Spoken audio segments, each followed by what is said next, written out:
All right. Deuteronomy chapters 11 through 15. Rewards for obedience. You shall love the Lord your God, therefore, and keep his charge, his decrees, his ordinances, and his commandments always. Remember today that it was not your children who have not known or seen the discipline of the Lord your God, but it is you who must acknowledge his greatness, his mighty hand and his outstretched arm, his signs and his deeds that he did in Egypt to Pharaoh, the king of Egypt, and to all his land, what he did to the Egyptian army, to their horses and their chariots, how he made the water of the Red Sea flow over them as they pursued you, so that the Lord has destroyed them to this day. What he did to you in the wilderness, until you came to this place, and what he did to Dathan and Abiram, sons of Eliab, sons of Reuben, how in the midst of all Israel the earth opened its mouth and swallowed them up, along with their households, their tents, and every living being in their company. For it is your own eyes that you have seen every great deed that the Lord did. Keep then this entire commandment that I am commanding you today, so that you may have strength to go in and occupy the land that you are crossing over to occupy, and so that you may live long in the land that the Lord swore to your ancestors to give to them and their descendants, a land flowing with milk and honey. For the land that you are about to enter to occupy is not like the land of Egypt, from which you have come, where you sow your seed and irrigate by foot like a vegetable garden. But the land that you are crossing over to occupy is a land of hills and valleys, watered by rain from the sky, a land that the Lord your God looks after. The eyes of the Lord your God are always on it, from the beginning of the year to the end of the year. If you will only heed his every commandment that I am commanding you today, loving the Lord your God and serving him with all your heart and with all your soul, then he will give the rain for your land in its season, the early rain and the later rain, and you will gather in your grain, your wine, and your oil, and he will give grass in your fields for your livestock, and you will eat your fill. Take care, or you will be seduced into turning away, serving other gods and worshiping them. For then the anger of the Lord will be kindled against you, and he will shut up the heavens, so that there will be no rain, and the land will yield no fruit. Then you will perish quickly from the good land that the Lord is giving you. You shall put these words of mine in your heart and soul, and you shall bind them as a sign on your hand and fix them as an emblem on your forehead.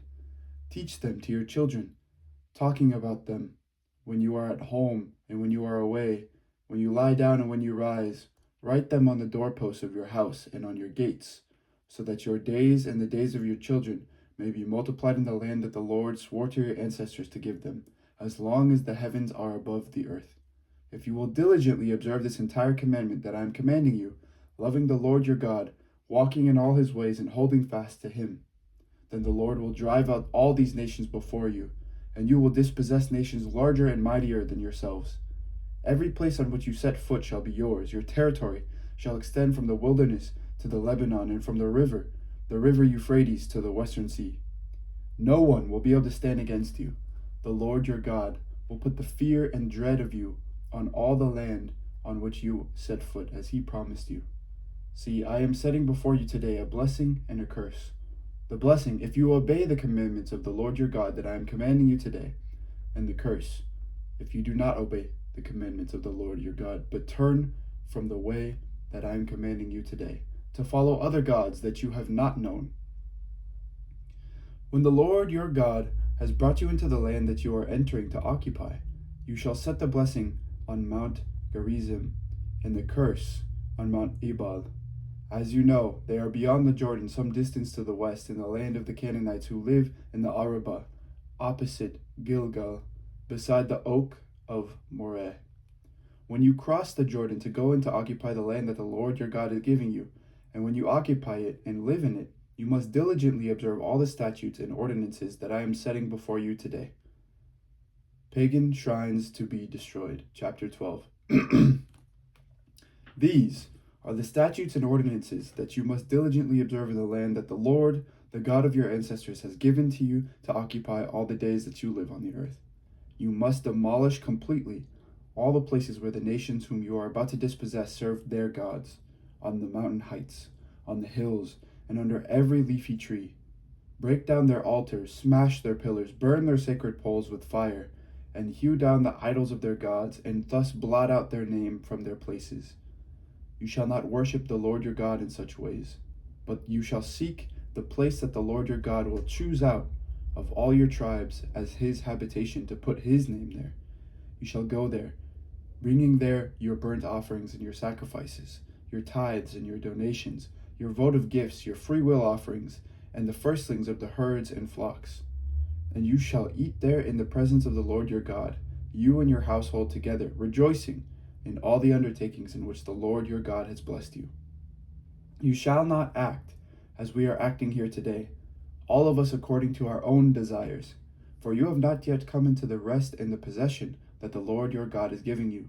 When you cross over the Jordan and live in the land that the Lord your God is allotting to you, and when he gives you the rest from your enemies all around, so that you live in safety, then you shall bring everything that I command you to the place that the Lord your God will choose as a dwelling for his name, your burnt offerings and your sacrifices, your tithes and your donations, and all your choice votive gifts that you vow to the Lord. And you shall rejoice before the Lord your God, you together with your sons and your daughters, your male and female slaves, and the Levites who reside in your towns, since they have no allotment or inheritance with you. Take care that you do not offer your burnt offerings at any place you happen to see, but only at the place that the Lord will choose, in one of your tribes. There you shall offer your burnt offerings, and there you shall do everything I command you. Yet, whenever you desire, you may slaughter and eat meat within any of your towns, according to the blessing that the Lord your God has given you. The unclean and the clean may eat of it, as they would of gazelle or deer. The blood, however, you must not eat. You shall pour it out on the ground like water. Nor may you eat within your towns the tithe of your grain, your wine, or your oil, the firstlings of your herds or your flocks, any of your votive gifts that you vow, your freewill offerings or your donations. These you shall eat in the presence of the Lord your God at the place that the Lord your God will choose. You together with your son and your daughter, your male and female slaves, and the Levites resident in your towns. Rejoicing in the presence of the Lord your God in all your undertakings. Take care that you do not neglect the Levite as long as you live in your land. When the Lord your God enlarges your territory as he has promised you, and you say, I'm going to eat some meat because you wish to eat meat, you may eat meat whenever you have the desire. If the place where the Lord your God will choose to put his name is too far from you, and you slaughter as I have commanded you any of your herd or flock that the Lord has given you, then you may eat within your towns whenever you desire. Indeed, just as gazelle or deer is eaten, so you may eat. The unclean and the clean alike may eat it. Only be sure that you do not eat the blood, for the blood is the life, and you shall not eat the life with the meat. Do not eat it, you shall pour it out on the ground like water. Do not eat it so that it may go well with you and your children after you, because you do what is right in the sight of the Lord. But the sacred donations that are due from you, and your votive gifts you shall bring to the place that the Lord will choose. You shall present your burnt offerings, both the meat and the blood, on the altar of the Lord your God. The blood of your other sacrifices shall be poured out beside the altar of the Lord your God, but the meat you may eat. Be careful to obey all these words that I have commanded you today, so that it may go well with you and with your children after you forever, because you will be doing what is good and right in the sight of the Lord your God. When the Lord your God has cut off before you the nations whom you are about to enter to dispossess them, when you have dispossessed them and live in their land, take care that you are not ensnared into imitating them after they have been destroyed before you. Do not inquire concerning their gods, saying, how did these nations worship their gods? I also want to do the same. You must not do the same for the Lord your God, because every abhorrent thing that the Lord hates they have done for their gods. They would even burn their sons and their daughters in the fire to their gods. You must diligently observe everything that I command you. Do not add to it or take anything from it. Chapter 13. If prophets or those who divine by dreams appear among you and promise you omens and portents, and the omens or the portents declared by them take place, and they say, let us follow other gods, whom you have not known, and let us serve them, you must not heed the words of those prophets, or those who divine by dreams, for the Lord your God is testing you, to know whether you indeed love the Lord your God with all your heart and soul. The Lord your God you shall follow, Him alone you shall fear. His commandments you shall keep. His voice you shall obey.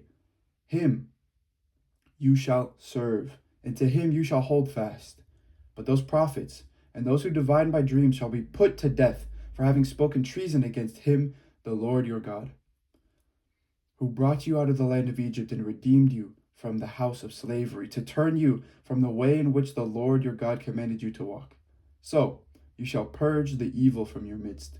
If anyone secretly entices you, even if it is your brother, your father's son, or your mother's son, or your own son or daughter, or the wife you embrace, or your most intimate friend, saying, "Let us go and worship other gods, whom neither you nor your ancestors have known," any of the gods of the peoples that are around you, whether near you or far away from you, from one end of the earth to the other, you must not yield to or heed any such person. Show them no pity or compassion, and do not shield them, but you shall surely kill them. Your own hand shall be first against them to execute them, and afterwards the hand of all the people. Stone them to death for trying to turn you away from the Lord your God, who brought you out of the land of Egypt, out of the house of slavery. Then all Israel shall hear and be afraid, and never again do any such wickedness. If you hear it said about one of the towns that the Lord your God is giving you to live in, that scoundrels from among you have gone out and led the inhabitants of the town astray, saying, "Let us go and worship other gods whom you have not known," then you shall inquire and make a thorough investigation. If the charge is established that such an abhorrent thing has been done among you, you shall put the inhabitants of that town to the sword, utterly destroying it and everything in it, even putting its livestock to the sword. All of its spoil you shall gather into its public square, then burn the town and all its spoil with fire, as a whole burnt offering to the Lord your God. It shall remain a perpetual ruin, never to be rebuilt.